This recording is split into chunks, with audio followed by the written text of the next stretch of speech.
So what's up guys? Andito na ako sa aming barangay. So na-miss niyo ako, di ba? Ang tagal ko nang hindi nakapag-upload. Siyempre, di ba? Nice.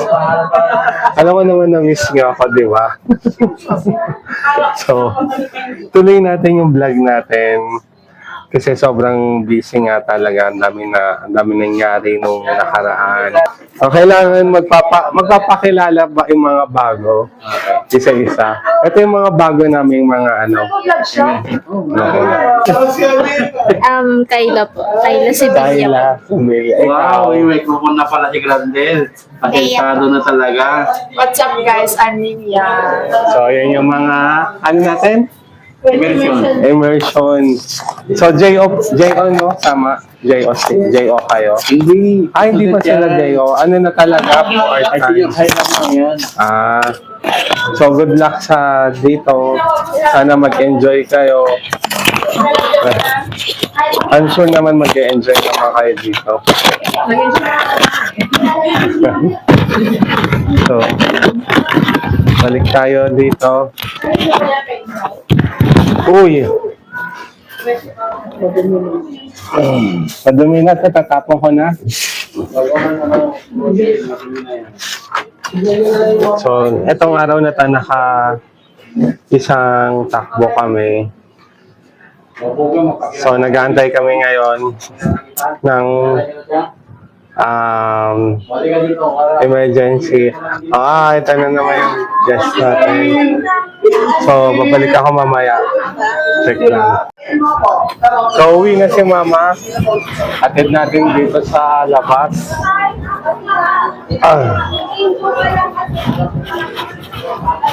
So, na-miss nyo ba talaga ako?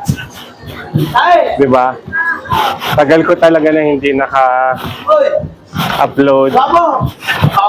Mamaya kukwento ko sa inyo. Ito, papakilala natin yung pinagawa ko. Pinakasikat. Dolphin X kita eh. Si Buga. Papakilala ko sa inyo si Dolphin X kita eh.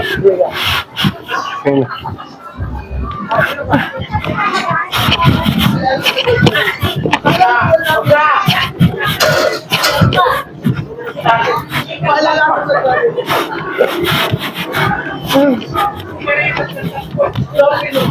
So, uwi na si Mama.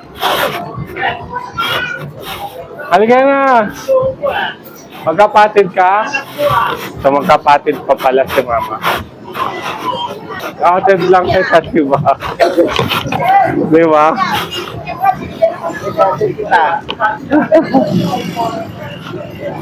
Hanggang ano oras ka?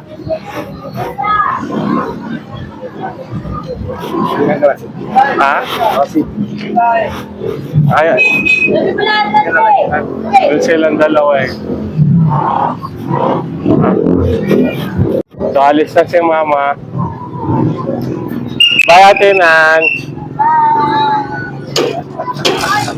Kapas. Oh.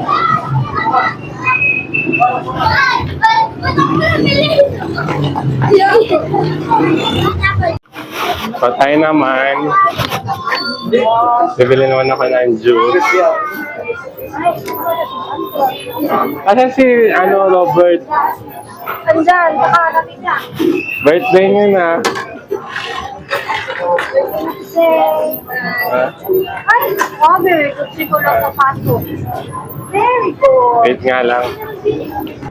Ngayon, pipick up kami ngayon sa QMMC sa QC. So, past 7 na ng gabi. And then, sana hindi traffic kasi rush hour ngayon. So, pick up lang naman to. Susunduin. Ibig sabihin, susunduin lang ngayon. Tapos, yun, ihatid namin sa bahay nila. So, nadala to kanina ata ng umaga, ng mga ship namin ng umaga. So, kami na mag-pick up ngayon kasi ship namin ngayon. And then, pangalawa na ba natin to? Etong araw na to, pangalawa na namin itong pasyente. Pero ito yung pick up lang naman eh. Kanina may dinala lang kami sa TPDH na buntis nga. Dinudugo. So, good luck sa amin sa traffic ngayon. Ano pa naman ngayon? Wednesday. So, guys, stay put na lang kayo dyan at magkita-kita na lang tayo ulit mamaya. Bye-bye.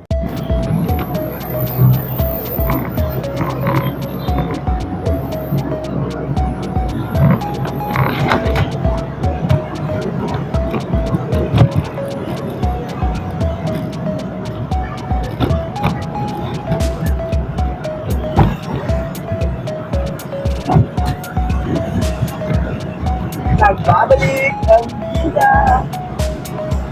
Dahil pinatuloy ulit.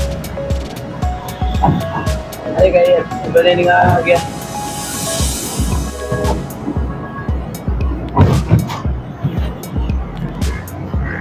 Perayo na kita, perayo. Huwag pagalaw-galaw ah. Steady lang. Ay. So, andito na kami sa Guadalupe. Medyo wala pa traffic ngayon. Diba? Dahil celebrate tayo dahil walang traffic.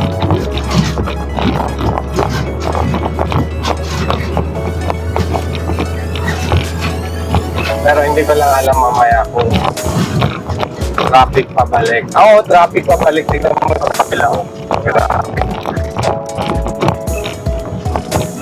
Halos parang parkingan. Dito sa northbound, wala mo siya. Ah, ito na. Ito na yung sinasabi ko sa inyo. Grabe na yung traffic. Hanggang ano na to. Ay, hindi. Pagdating nito, paglagpas sa Boni, wala na, oh. Wala na. Dito lang, ibig sabihin dito lang sa may tunay ng Guadalupe yung traffic.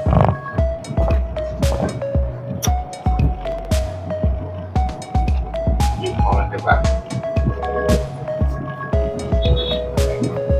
Maluwag na to, no? Ayaw, may pakita natin yung ano, yung magandang Mega Mall. Yung may ilaw. Mega Mall?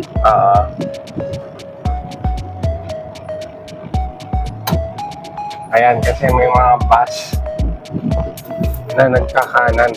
Ibig sabihin, traffic pa pababa dun sa Guadalupe kasi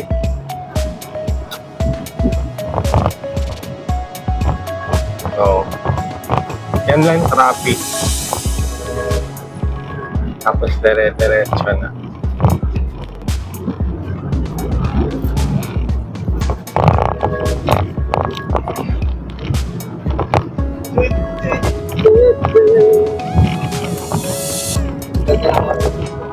Daming ilaw, no?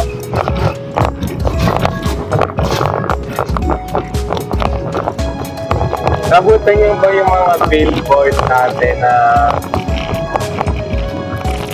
yung billboard natin yung ano pa?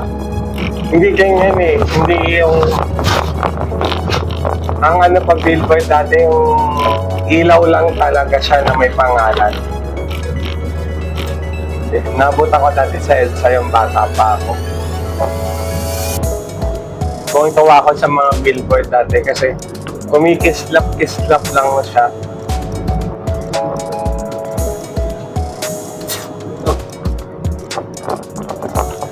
Ano yan? Storage na ba? Storage?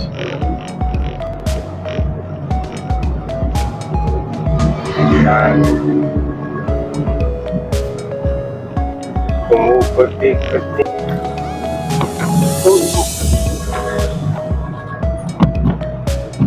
So pagdating dito sa ano, sa Shaw Boulevard, yun nga, traffic na. Kasi hanggang Ortigas na yan. Alam ko na yan. Kabisado ko na rito sa EDSA.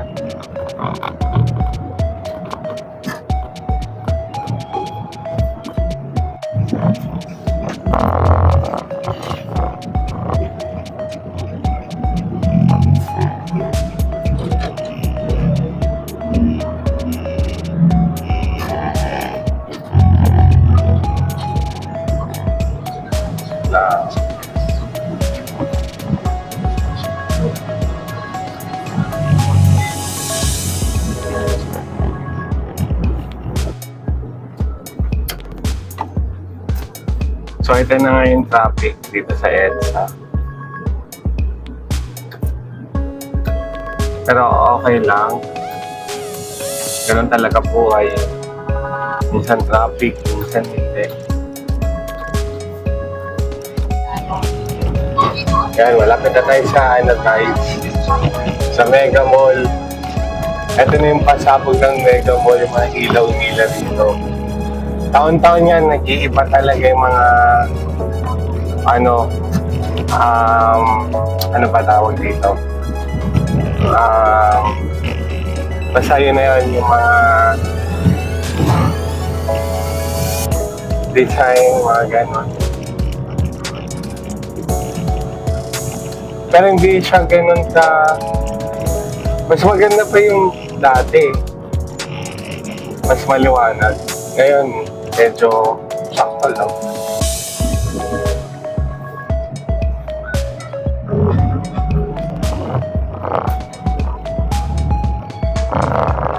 So update guys, andito na kami sa QMMC, kararating nga lang namin. Medyo bumagsak nga yung ulan. Umulan dito sa QC, pero dito sa amin hindi. Kanina walang ulan doon. Naantay na lang namin yung pasyente. Tinatawagan pa ni Boyet. Kung nasaan na sila. So, yun na nga guys. Nakita niyo sa title na viral nga kami. Pero hindi yung bad na viral nangyari kasi nung last week Friday, merong incident na nangyari na nakita namin na may nakahalandusay sa gilid ng kalsada. Yung babae, tinawag kami ng mga tao na humihingi nga ng tulong. Tapos, sabi namin, basta madadala namin yung pasyente, wala lang kaming equipments dito sa ambulance. Kasi, nakita namin puro dugo eh. Hindi pa namin alam yung nangyari ng time na yun. So, yung kinarga na namin, doon na sinabi na nasaksak daw, na hold up daw siya. Na hold up. Ang nagkwento yung mga standards doon. Dinala namin sa hospital, tinakbo na namin, dire-diretso. Hindi ko kabisado yung hospital doon kasi Caloocan yun eh. Wala akong alam na hospital, nagtanong-tanong lang kami kung saan yung mga malapit na hospital. Dinala kami sa isang hospital na medyo private talaga, Hindi ko rin alam na private yon. Hindi sila natanggap, pagbaba ng pasyente, hindi natanggap. Sa dahilan ng wala daw pambayad yung pasyente at walang kasama. Yun nga hindi rin kami ng kasama ng pasyente kasi nga walang gusto sumama din doon sa mga taong yun. Inisip na lang namin na yung buhay ng babae, tumatakbo yung oras, kailangan na madala sa hospital. Pero hindi talaga, ang talaga doon, kailangan may kasama yung pasyente. Ayun, tinakbo na nga namin ulit. Galing na kami sa unang hospital na decline nga. And then, sumunod na hospital, yun na yung public. At least doon natanggap. Sad to say na wala na siyang buhay. So, nakakalungkot kasi namatayan kami rin ng pasyente. Pero yun nga yung sabi ni mama na sa amin na hanggat maaari sana na walang mamamatay sa loob ng ambulance or wala tayong mamamatay na pasyente habang basta kaya nga kami tagasagip ng buhay. Yun yung goal namin na dapat maging maayos lahat ng pasyente. Nahuli din yung suspect na yung nagsaksak sa babae. Na-hold kami sa hospital, hindi kami agad-agad na pinaalis. Kasi nga, yun nga, wala nga kasama yung pasyente. Hintay pa namin yung mga kamag-anak hanggang sa dumating. Medyo matagal din kami nag-antay doon. Ilang oras din. And then nag-aalala na doon sa barangay kung ano na yung mga update sa amin, kung ano na nangyayari. So guys, nag-stop na yung aking video nung last nga. Kasi nga naubusan ako ng battery. So, dito ko na tinatapos lahat ng mga vlog ko. At salamat sa mga nanonood. Thank you sa mga sumusubaybay. Maraming salamat. Bye-bye.